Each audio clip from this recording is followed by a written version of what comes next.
The last sound faded, and the world exhaled. For a long, long time, there had been a hum, a roar, a constant chatter that vibrated through the very stones of the earth.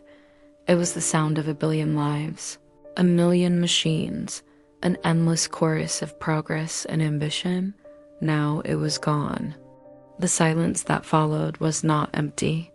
It was a presence, a heavy blanket settling over everything.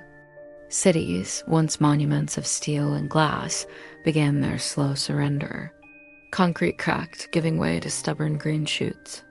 Towers of metal rusted, their sharp angles softened by clinging vines and moss. The wind, no longer deflected by towering structures, rediscovered its ancient, uninterrupted paths, whispering through skeletal buildings like a long-forgotten language. Forests, patient and relentless, pushed inward from the edges, their roots breaking apart asphalt, their branches reaching towards a sky no longer hazed with smoke. The earth had waited a very long time for this quiet. It was a deep, resonant peace, the kind that can only be earned after great turmoil. She sat on the edge of what was once a grand plaza, now a meadow of wildflowers. Her memory was a gallery of ghosts. She remembered the sound of laughter, bright and sharp, echoing between buildings. She remembered the roar of fire, both for warmth and for destruction. She remembered song, the melodies that told stories of love and loss, carried on the air like pollen. These memories were like dreams that dissolve the moment you wake, their shapes clear for an instant before fading into wisps of feeling. The world had been so loud, so full of meaning.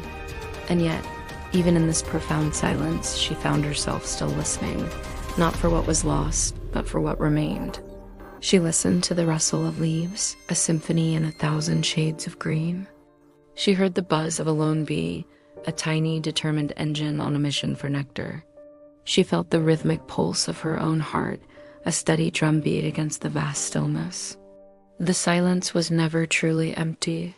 It was filled with the subtle, intricate music of life itself, a music that had been there all along, just waiting to be heard.